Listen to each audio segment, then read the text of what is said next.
Salut tout le monde, je m'appelle Maxime Gervais, je fais de la musique, puis je fais de l'humour dans un duo qui s'appelle Les Pic-Bois. Je voudrais être le prince de l'underground pour que les Russes m'aiment.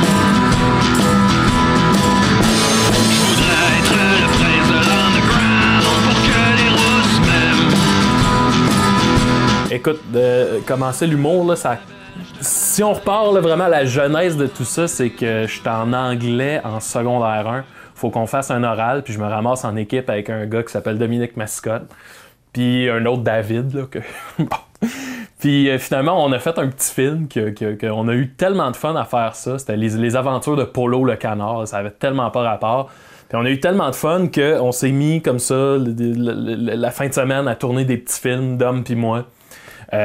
Puis ça s'est développé. On a fait ça toute notre secondaire. Là. On avait une cassette VHS qu'on prêtait au monde dans l'école. Là, ça se prêtait. Je veux voir votre cassette. Puis là, quand on refaisait un autre film, on la mettait sur notre cassette, on la prêtait au monde encore. Puis notre secondaire, c'est fait de même. Là. Fait que je te dirais que nous autres, genre, au lieu de fumer du hash, on a fait ça.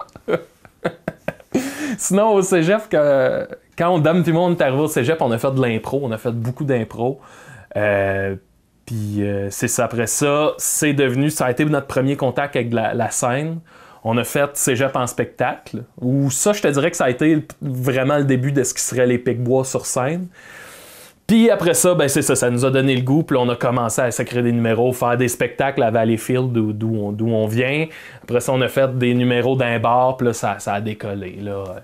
Nous autres, on s'organisait des spectacles, puis on faisait ça dans des salles à Valleyfield. Puis c'est Étienne Dano qui, à un moment donné, nous a approchés, puis lui animait au Saint-Cyboire, qui était comme la soirée à Montréal. Là. Tout le monde voulait aller là.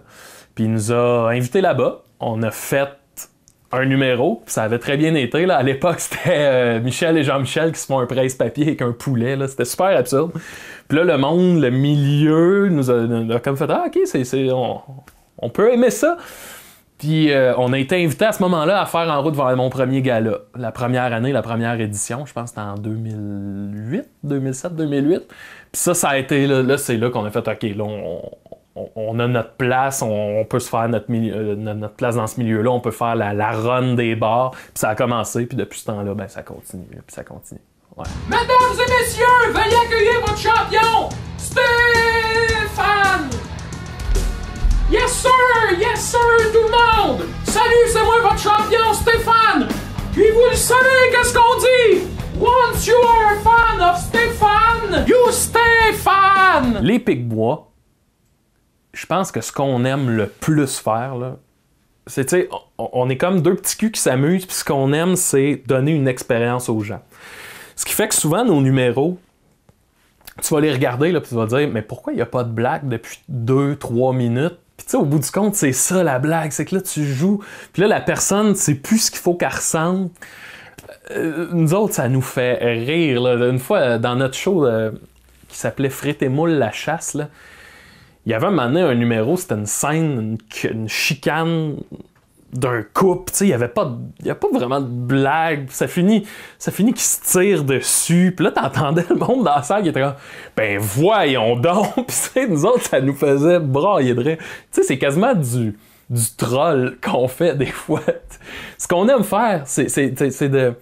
On fait un numéro en sachant que c'est niaiseux puis que ça se fait pas, puis c'est ça qui devient drôle. L'espèce de « ça a pas de bon sens », mais ils le font pareil, tu sais. Moi, le numéro, écoute, ça c'était drôle. On dit qu'on explique aux gens qu'on va faire une pièce de théâtre, puis là on quitte. Puis là, il y a une tourne de piano qui commence, puis il y a juste notre ami qui arrive avec un masque, qui est complètement nu. Il arrive, puis il se place sur la scène pendant comme 5 minutes. Puis nous autres, on arrive, puis on joue notre pièce, puis le gars nu sert absolument à rien, tu sais. Il aurait pu ne pas être là. Puis là, tu sais, quand les gens réalisent que, OK, le gars tout nu, il est là pour aucune fucking raison. Là, moi, c'est là que ça me fait rire, là, tu sais. Cette espèce de côté-là, c'est épais, mais on y va, tu sais. Fait que c'est pas... C'est souvent... C'est rare qu'on fait du gag prémisse punch, là. Mais c'est ça, nous autres, ça nous fait rire. Puis je trouve que ça va chercher de quoi de viscéral, là, de quoi de... Ah! Ouais. Ben, en même temps, nous autres, on venait, tu sais, on habitait à Valleyfield, on venait tellement pas de Montréal, on savait pas ce qui se passait dans le milieu. Nous autres, on se préparait dans notre coin, on arrivait dans le bar, puis tu sais, oui, on se rendait compte que ce qu'on faisait, c'était vraiment différent de la formule stand-up, mais en même temps, je pense qu'à cette époque-là, le monde était bien ouvert avec ça. Tu sais, si on se rapporte à 2007, là, c'était l'époque, je sais pas comment dire, l'époque Gros Luxe, les Chicken Swell, l'époque, tu sais, les premiers temps des cowboys fringants, tout ça. Fait que je pense que le monde était prêt à acheter ça, ce qu'on faisait, même si c'était fucking weird, là. Le monde embarquait bien dans les bars. Puis à la limite, ça faisait du bien, je pense, un moment donné, de voir de quoi de différent, là. Mais tu sais, oui, on était conscient que c'était décalé par rapport à ce qui se faisait, mais tu sais, nous autres, je sais pas comment dire, on était à part du circuit quand même. Là, on préparait nos trucs, puis on arrivait avec ça, puis on faisait littéralement ce qu'on voulait faire à notre manière, là, puis c'est de même que ça se faisait, puis that's it. Puis même que, ça, je m'en souviens, c'est con. Dom puis moi, fouille-moi pourquoi, là, ça, je sais pas pourquoi. Dans nos têtes, on pensait que, mettons, tu fais un show d'un bar, ben tu fais tel numéro. Puis là, si on allait faire un numéro dans un autre bar, au lieu de refaire le même numéro, on écrivait un nouveau numéro. Fait que chaque spectacle qu'on faisait, c'était un nouveau numéro. Puis là, tu sais, c'est un moment après comme 1 an et demi, les deux, on a fait comme « Ouais, mais là, tu sais, on pourrait refaire le même numéro. » « Ouais, tu penses? Mais les autres humoristes l'ont déjà vu. »« Ouais, mais je pense que c'est pas grave, ça. » Tu sais, à cette heure, c'est comme tu roules le même numéro pendant genre 6 mois, là. Mais ouais, c'était ça. On a appris vraiment sur le tas, nous autres. Tu sais, on n'a pas fait l'école, hein. Fait que c'était autodidacte, mais du début. Là, on comprenait rien de ce qui se faisait. Ça me fait tellement rire. Ouais, ok, c'est ça. Pour prendre la place des Pic-Bois, voici frites et moules.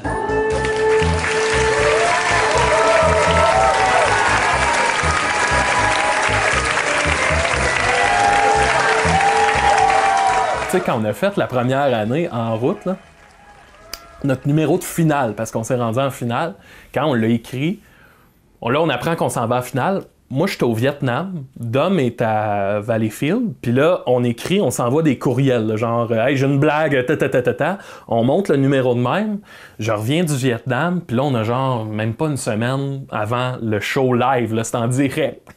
Puis on est arrivé de même, tu sais, c'était clairement le show le plus important de notre vie, mais on arrivait avec ça, puis tu sais, ça donnait de quoi de super brut, broche à foin, mais en même temps, je sais pas, il y avait quelque chose... Il y a quelque chose de in your face du fait que c'était pas poli, là. C'était comment je pourrais dire? C'était rugueux. C'est ça. Mais ouais, on en garde des beaux souvenirs pareils. Moule et moi sommes enseignants. Instituteurs. Instituteurs à la maternelle. Et le prochain poème va traiter de ce métier. 9 heures, on écoute un film. Ça te fait peur, hein? L'exorciste. 10h30, tu appelles ça un chest? Ça, c'est un chest. En route, ça a clairement, été notre plus belle vitrine, là. C'était fou. Puis je pense que le public d'En route nous aimait. Puis on dirait que nous autres, on aimait le défi que ça représentait d'arriver puis de surprendre, tu sais. Vu que nous autres, on répétait pas vraiment les mêmes personnages, c'était tout le temps un nouveau concept. Fait qu'on avait tout le temps hâte d'arriver avec notre nouvelle bébelle, là, notre nouveau trip. On arrivait, là, puis là, on leur montrait, puis là, tu sais, il y a eu des fois où ça passait moins bien, mais des fois où vraiment, là, on sentait, OK, là, on vient de faire bullseye, puis c'était toujours un beau trip. Puis, tu sais, encore aujourd'hui, là, je pense que ce qu'on se fait le plus parler, c'est nos apparitions en route. T'sais. Le monde aime En route, voir mon premier gala vraiment beaucoup. Ouais. Puis c'était trippant. Puis l'aspect concours aussi, nous autres, on s'en foutait un peu. Là. On voulait juste bien paraître, puis avoir du fun. T'sais. Puis quand le public sent ça, ben, il embarque avec toi aussi. Le premier album que j'ai acheté, c'est le premier album de Rage Against the Machine. Celui avec le moine là, qui s'immole, là. Je pense que ça a changé ma vie, cet album-là. Ouais. Mes amours en télé-cinéma. J'ai été un grand fan de Twin Peaks. Ça, je capote. De Big Lebowski. Ça me fait pleurer de rire. Blade Runner, ça, c'est probablement mon film préféré. Evil Dead. Ça, j'ai aimé ça. Mon oncle Serge en show, là, je pense que c'est un des meilleurs shows que j'ai vu. Moi, j'ai pas besoin de la grosse patente. Moi, j'ai besoin qu'on vive de quoi. Puis mon oncle Serge, écoute, il m'a jamais déçu, là. Puis des soirées chaotiques, là, c'était avec lui que ça s'est passé. Ouais, fait que One Love, Peace Out. Dom puis moi, c'est South Park, là. Littéralement, on peut pas passer à côté, là, South Park.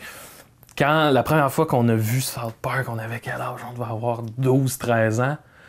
Puis moi j'ai toujours aimé genre les Looney Tunes, là, Bugs Bunny, Roadrunner. Moi j'ai toujours trippé là-dessus. Mais là, tu sais, à un moment donné, t'as 12 ans, ça t'accroche moins. Puis je me souviens, à un moment donné, en zappant, je tombe sur South Park. C'était l'épisode spécial Halloween où, avec des zombies. Puis là, ça se rentrait des chainsaws dans ce dessin animé-là. Puis là, j'ai fait « Wow! » Puis Dom aussi, il a trippé là-dessus. Puis tu sais, l'espèce de côté...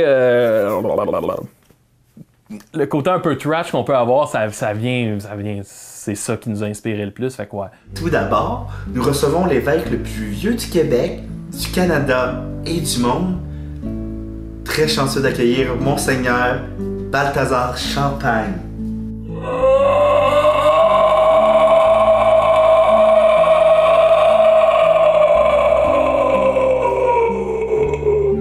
Oh mon Dieu, moi mon hébreu est très loin derrière moi, mais bonjour à vous. Oh mon Dieu, il est tout froid. Non, mais c'est ça, le fait d'être dans un duo, le fait qu'on essaye toujours de se surprendre, puis on se complète aussi super bien, tu sais. On a les qualités de nos défauts, puis on est deux personnes au bout du compte, Dom puis moi, on est super différents. Là. Moi, je peux être assez lazy comme gars, puis calme, puis tu sais, je prends ça avec philosophie, des fois un peu trop, là, tu sais, dans le sens que tu fais « Hey man, brasse-toi un peu ». Puis Dom, c'est un gars qui est super émotif, tu sais, puis qu'il est capable d'aller chercher, il va s'arranger pour faire sortir le meilleur. Tu sais, tu penses que tu y en as donné, puis il fait « Non, tu vas m'en donner plus », là. Fait que c'est comme les deux, on se complète bien là-dedans, puis je pense que... oui, les Pic-Bois gagnent à cette dynamique-là, mais tu sais, même nous autres, en tant qu'humains, on y gagne beaucoup. Fait que je pense que ça fait partie de notre longévité. Ouais. Tu sais, avant tout, c'est une histoire d'amitié. C'était qui avait dit ça? C'était une juge en route qui avait dit « On est deux petits culs qui s'amusent ». Puis tu sais, ça reste que c'est encore ça aujourd'hui. Là. Même rendu à 30 ans. Nous, on se voit après la pause. Dom puis moi, on s'est ramassé maintenant à faire des capsules sur le trouble-voir, qui était un peu notre premier essai dans la capsule web ou même format vidéo comme ça, là, plus professionnel. On tournait ça avec mon frère, on avait vraiment du fun. Puis à un moment donné, on finit par passer à Musique Plus, puis on rencontre Karloff qui travaille à Musique Plus. Puis là, il m'a appelé Makakoto, qui est un de nos personnages qu'on fait dans nos capsules. Là, on jase, je lui dis « Ah les gars, j'aurais un projet pour vous autres, venez me rencontrer. » OK, on va le rencontrer. Puis là, il nous parle de ça, ce show avec Mike Ward. Puis tu sais, nous autres, Mike, on le connaît, c'est un bon ami. Fait que là, on était comme, wow, ça a été trippant. Puis tu sais, c'était un beau trip avec Bernatchez aussi, Julien Bernatchez, qui est comme... si mettons, il y a des clics en humour, ben lui, c'est notre partner, c'est notre frère d'armes, là. Fait que ça a été un super beau trip. Ça a été notre première expérience télé. Occasion de nous faire les dents. Puis en plus, notre commande à nous autres était assez élevée. Il fallait faire 2 capsules par semaine. Puis c'était quand même assez de la job. Mais on l'a bien rempli. Puis ça nous a... Je dirais que ça nous a donné la confiance de OK, on est capable de faire ça. Puis on est capable de rendre la marchandise. Là. Fait qu'on est... Au bout du compte, on est bien satisfait de cette aventure-là. Même si ça s'est terminé de manière un peu précoce. Là. Mais non, on est bien satisfait de ce qu'on a fait. Tu m'as l'air nerveux, Dominique. On devrait peut-être laisser tomber le café. Chantez très belle chanson! La vertu de mon cul, maudite vache, maudit cochon pour la marque des vaches. Prends ta bonne perruche, prends ta bonne perruche, morpion. Ouais, je te dirais, il y a à peu près 1 an, j'ai commencé à faire des vidéos sur Facebook. Là, j'en fais peut-être 2-3 par semaine. Puis, tu sais, je le fais pas pour les likes, là, je le fais pas, évidemment, pour l'argent, là. Non, mais tu sais, c'est ça, je le fais pas pour le fame, là, comme certains diraient, du tout. Moi, j'aime juste ça, créer, puis tu sais, c'est pour ça que je fais des shows aussi. Créer quelque chose, puis quand tu vois que ça fait rire les gens, puis toi aussi, tu ris, tu finis par vivre un beau moment, tu sais, puis divertir les gens. Moi, quand j'étais petit cul, j'avais 5 ans, je faisais des spectacles dans mon sous-sol, tu sais. Puis mes parents venaient voir ça. Puis, tu sais, je le faisais pas pour qu'ils m'aiment. Je le faisais parce qu'ils riaient puis ils aimaient ça. Puis j'étais... Moi, c'est comme ça que je le vois. Fait que... Non, tu sais, c'est ça. Moi, j'aime beaucoup cette communauté-là de création. Puis Facebook permet ça, de créer. Tu sais, je trouve, mettons, là, je veux pas partir, mais des fois, je trouve, mettons, Twitter, c'est un truc de chamoyage. Facebook permet de créer. Tu fais une vidéo, tu le mets là-dessus. Je trouve que tu peux écrire ton message. Ben, tu peux écrire des longs messages. Je trouve qu'il y a de quoi de créatif là-dessus. Puis voilà. Puis le contact est instantané aussi. Là. Fait que ça, j'aime bien ça. Sinon, l'importance de nourrir. J'ai jamais l'impression que faut que je nourrisse qui que ce soit. Là. Moi, tu sais, pour vrai, là, quand tu sais, je décide pas de faire une vidéo, mettons. Je me promène, je suis en train de faire ma vaisselle, puis là, je me passe une bulle dans la tête, puis là, à cette heure, avec le téléphone, t'as l'occasion, t'as même plus à attendre. J'y pense là, je le fais là, je le mets. Tu sais, mon plus gros hit à vie, là, pour vrai, c'est mon vidéo de la sauce aux cerises. Là. Je sais pas... je sais pas si t'es capable de le faire passer, là. Ça a été mon plus gros hit. Puis tu sais, c'était vraiment, j'ouvre mon frigidaire, je cherche ma sauce aux cerises.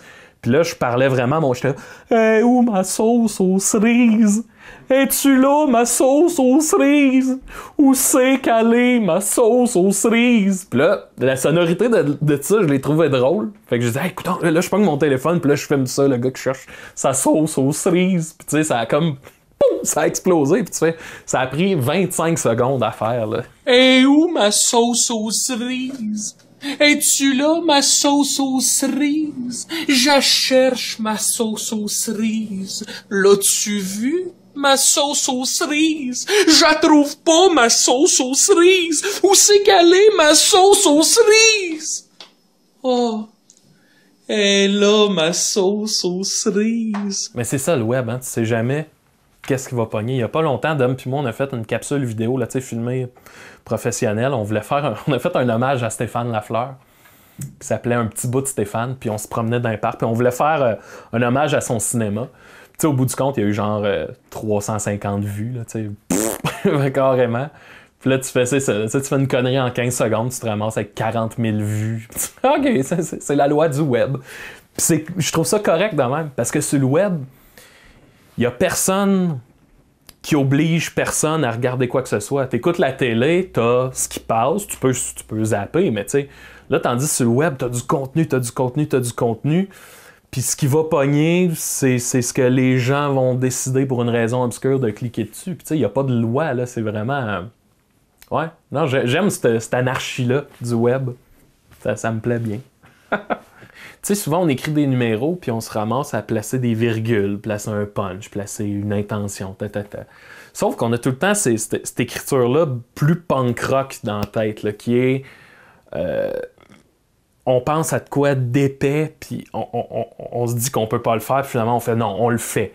Puis là, c'est plus du plaçage, là, c'est juste quelque chose de vraiment trop imbécile, puis on le fait. Puis là, Frites et Moules, c'était un peu ça, la célébration de ça. Tu sais, Frites et Moules, c'était deux personnages, c'est deux poètes sans aucun tabou qui célèbrent ça à leur manière. Mais tu sais, en fait, pour eux autres, c'est juste la vie est comme ça. Puis eux autres, ils font un cabaret où ils reçoivent plein d'invités qui étaient nos personnages à nous autres. Puis là, dans tout ça, c'est toutes ces idées-là stupides. Fait que tu sais, le show d'une heure, c'est une espèce de collage avec une montée, avec un rythme. Des fois, des numéros bien élevés, puis là, après ça, on retombe à de quoi de super tranquille. Puis au bout du compte, t'avais une trame narrative, puis on se promenait dans les énergies, puis les gens, quand ils sortaient de ce show-là, disaient « c'est comme si on vient de faire une promenade en montagne russe », tu sais. Puis ça, c'était vraiment cool, là, tu sais, ils disaient « on vit de quoi », puis le show passe de même, là, t'as pas l'impression que ça s'étire. Puis s'il y a de quoi que t'aimes moins, dans 5 minutes, c'est fini, puis on passe à autre chose. Fait que... non, je pense que c'était un peu... pour nous autres, ZooFest, c'est cette célébration-là de la liberté qu'on peut avoir en humour, tu sais. Puis...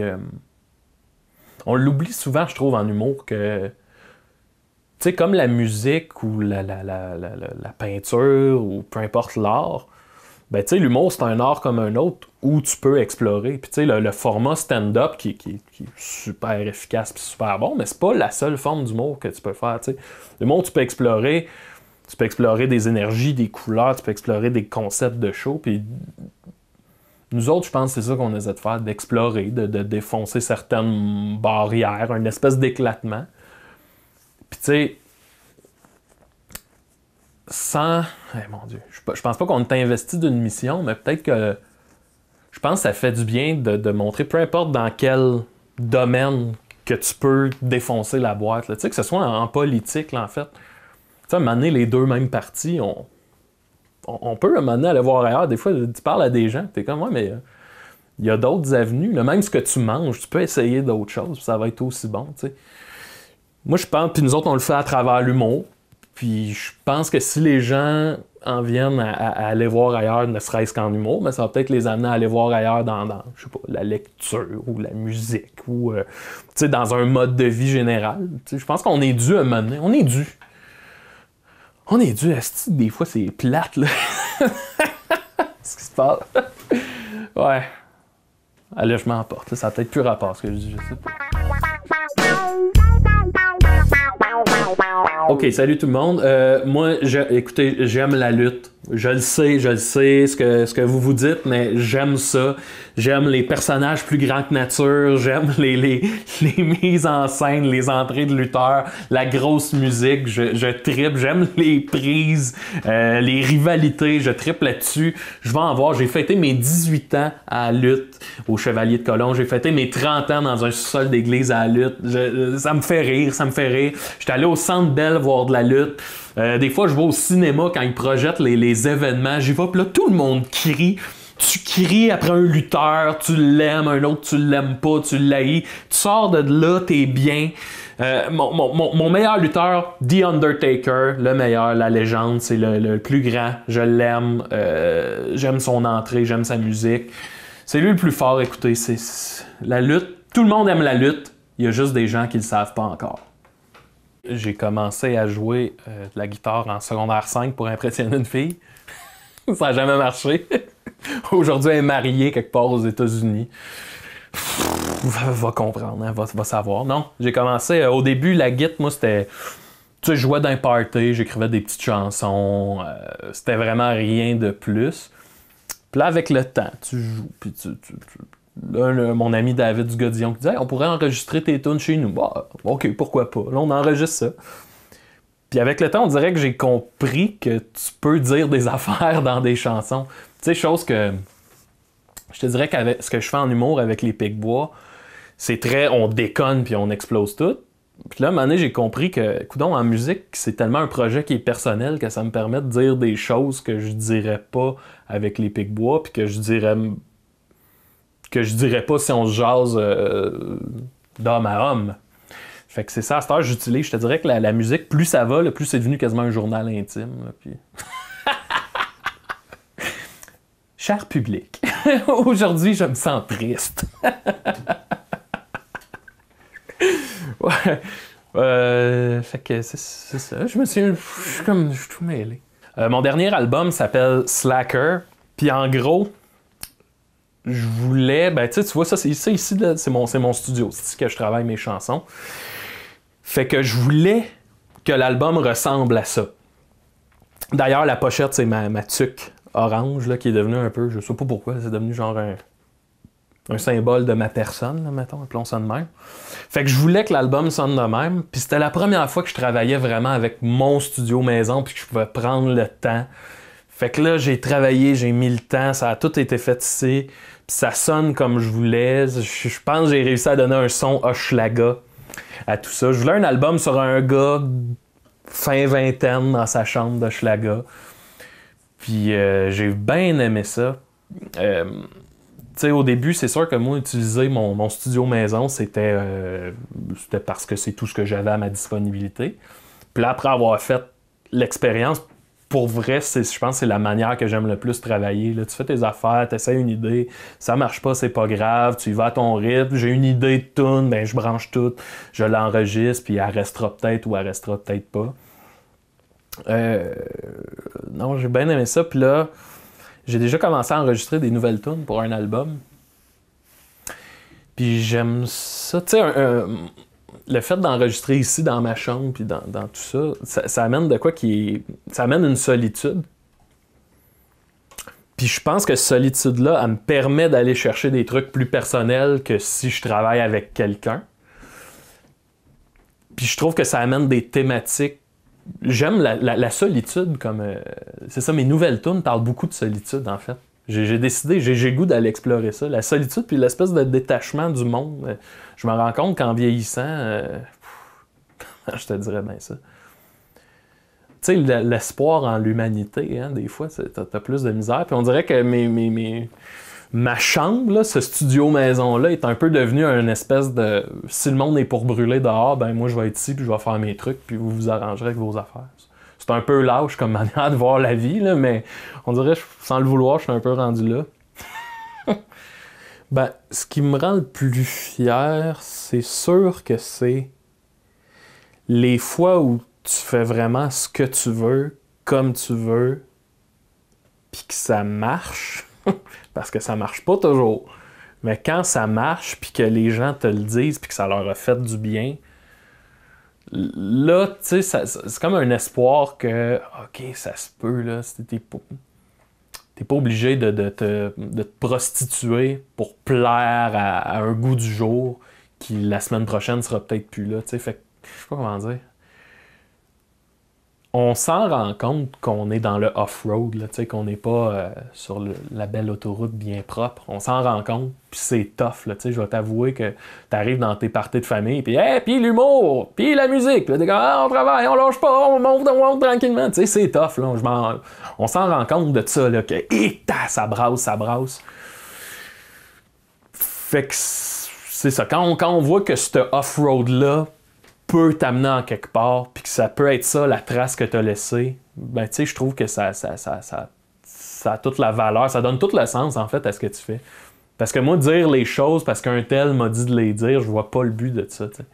Puis, je vais te finir ça avec un lien avec le beau David Bowie, mais tu sais, je trouve que c'est un peu ça que cet homme-là a fait, tu sais. Hey, de te présenter en espèce d'androgyne du cosmos dans les années 70, là, tu sais, fallait le faire, puis ça a été ça toute sa vie, puis, tu sais, des gens de même, ça devient un peu des modèles, là, ça se peut, t'as le droit, let's go, fonce, do it, just do it!